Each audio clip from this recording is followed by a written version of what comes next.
time for our first boss of the area, or of the dream I should say. So since we're already in the Mage Asunder, we're gonna stay here and take this boss out first. Killing the bosses won't give us any other advantages against other bosses. The only advantages we're gonna be getting are the forms we have, and get used to Golem form, because it's gonna be our main form for a while.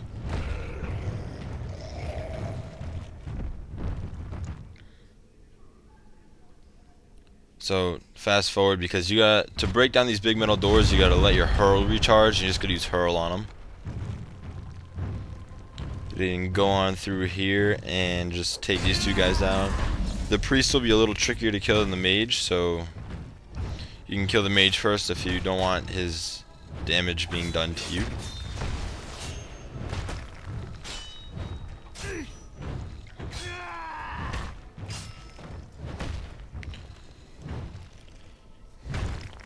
And most of this video is just getting the upgrades in the separate rooms here. There's only one upgrade I didn't get because it's not really worth it. Because it's a really hard fight that's not worth the upgrade. So you're going to have a couple golems and a priest in here. So you want to save Hurl and Quake for when they're all bunched up, because it does affect them all. So once they get really close to you, use Hurl and then a Quake. And then if you need to, switch to your Spirit form to put Regenerate on yourself. A good strategy you can use is to actually, while you're running in the room, put Spirit form on and use Crushing Prison on the mage. And that'll basically just be a kill right there. You won't have to worry about him at all. So there's going to be a golem around this corner and a golem around the next corner.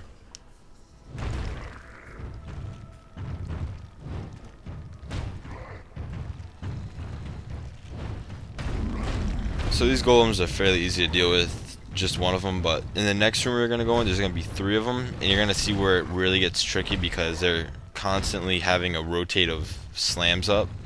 So you're constantly getting hit down before you can use most of your skills. Considering Hurl and Slam both take a minute to get off.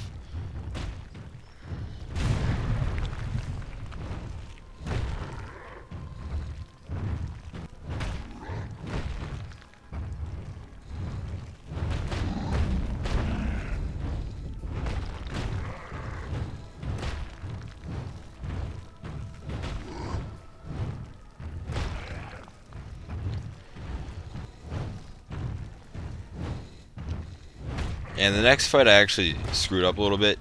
I ran in there with my Spirit form on, forgetting that there wasn't a human in there because I was actually going to use that strategy I just mentioned. So I had to get out of there, because they came very close to killing me, as you can see. I should have been dead. I even had to use a health potion. It was really close.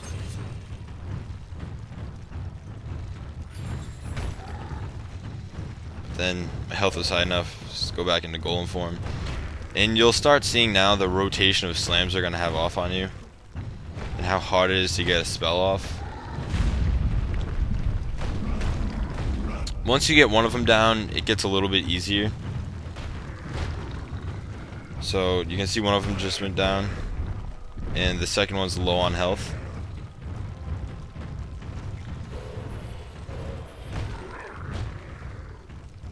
But just to be safe, you want to back up and use your Regenerate if your health is dipping below half, because if not, you might not have another chance to do it.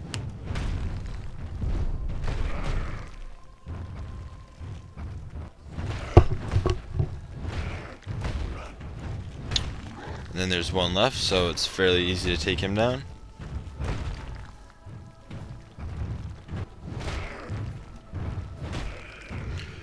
You might not want to use your cooldowns if you're only fighting one guy and it's pretty certain you'll be able to kill him.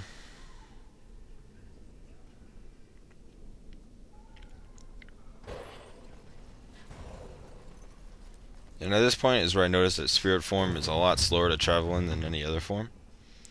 So you gotta use hurl on this door.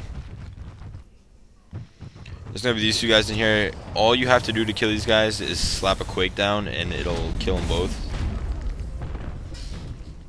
Easy 28 experience. Then head through here and switch over to golem form. And there's one golem in here, and there's also an upgrade to dexterity, which will be a great help.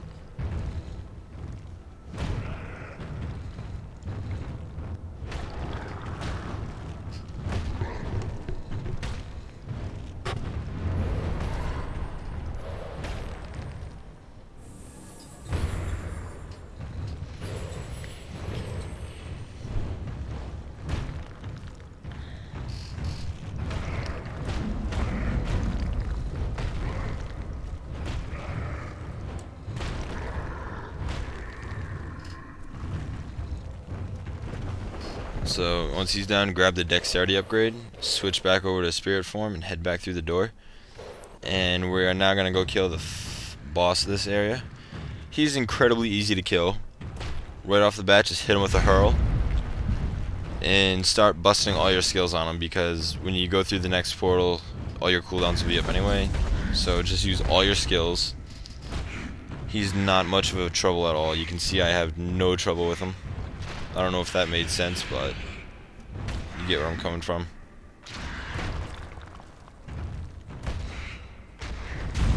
And that's it. Next stop is the Templar's Nightmare.